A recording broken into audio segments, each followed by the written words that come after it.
eu acho que tem três questões importantes para a gente pensar uma biografia do samba e de sambistas, né? Primeiro,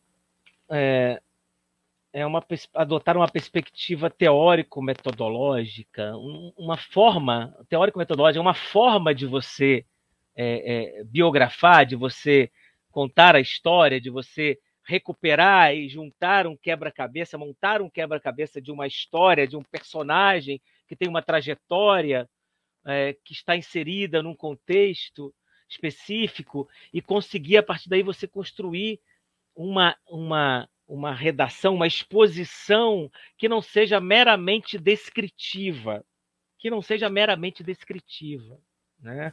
Evidentemente que a descrição é importante na construção de uma biografia, mas para além dos aspectos meramente descritivos que a gente recolhe nos dados, nos elementos do quebra-cabeça que a gente quer montar, das informações que a gente vai juntando, das fontes que a gente examina, que são fontes orais, que a gente recolhe através de entrevistas, através de fontes que estão registradas em escritos, né, que aí são fontes secundárias.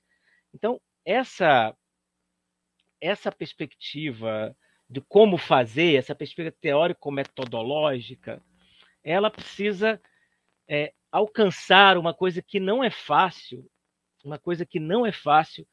que é uma articulação entre aquela vida, aquela trajetória daquele personagem que a gente está contando a história, com os contextos e as épocas históricas que esse personagem atravessou. Por exemplo, para falar de Noca da Portela, um homem que vai fazer 90 anos em 2022, né? Seu Oswaldo Pereira, querido seu Oswaldo Pereira, que vai fazer 90 anos em 2022, para falar de Noca da Portela, nós estamos falando de uma vida que começa na década de 30, em 1932, que cruza todo o século XX, que transpõe o século XX, adentra o século XXI e já avança já para a segunda década do século XXI, chegando a 2021. Mas falar do Noca da Portela é falar dos seus antepassados. E os seus antepassados têm relações muito concretas, muito objetivas e muito próximas com a história do escravismo, com a escravização do povo negro no Brasil. É falar de uma história na qual os seus avós paternos e os seus avós maternos foram brutalmente escravizados. Os avós paternos no Charqueado do Sul, e os avós maternos na zona da Mata Mineira. E lá se encontram os filhos desses avós de Noca, os pais de Noca, se encontram e vão construir a sua vida na zona da Mata Mineira, em Leopoldina. Então é contar uma história onde o Noca nasceu em Leopoldina, que tem uma tradição de pretos e pretas, da cultura do povo negro, de descendentes que foram brutalmente escravizados. Se nós não contarmos isso, nós não vamos entender uma figura como Noca. Nós não vamos entender como as dificuldades tamanhas do início da sua vida pela sobrevivência de uma família numerosa, como tantas outras, que, com o ocaso da produção do café, vai ficar fascinado, vai mirar o horizonte da cidade grande no Rio de Janeiro e do processo de industrialização do Rio de Janeiro, e vai migrar para o Rio de Janeiro nas primeiras décadas do século XX. Aí o Noca chega piquititinho aqui, com 5 anos de idade, em 1937. Então, essa articulação entre o singular, uma história singular, e o universal é danadamente difícil. É danado de difícil. Até você alcançar a particularidade do fenômeno Noca da Portela,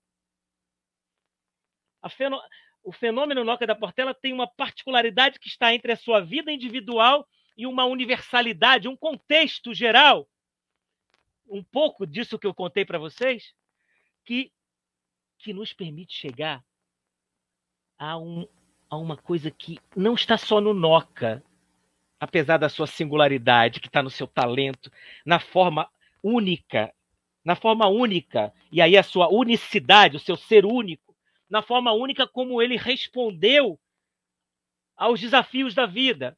Isso é só dele, como é de cada um de nós, está na nossa individualidade.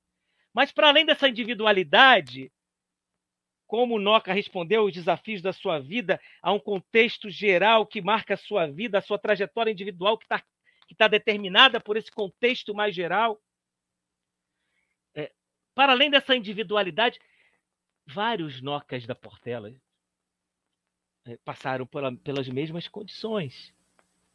Vários filhos e netos de escravizados foram encontrar na música dos seus descendentes, misturada com o que se encontra no ambiente urbano, na musicalidade urbana, que vai dar, inclusive, no samba urbano carioca. Muitos Nocas vão ter trajetórias semelhantes. Então, alcançar essa, entre aspas, mediana, o Noca, na verdade, são vários Nocas, sem prejuízo da sua individualidade, que é rara e que é única.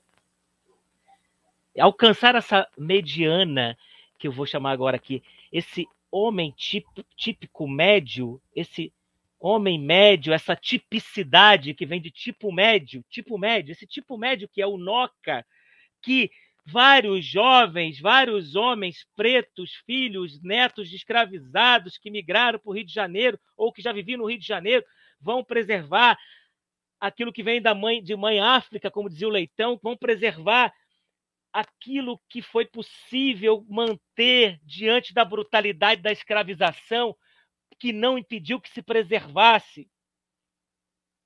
Os laços de religiosidade que traziam de África e a musicalidade que de lá traziam, essa tipicidade que une vários Nocas é que nos permite, a meu ver, construir uma biografia que não fique só na figura individual do Noca da Portela.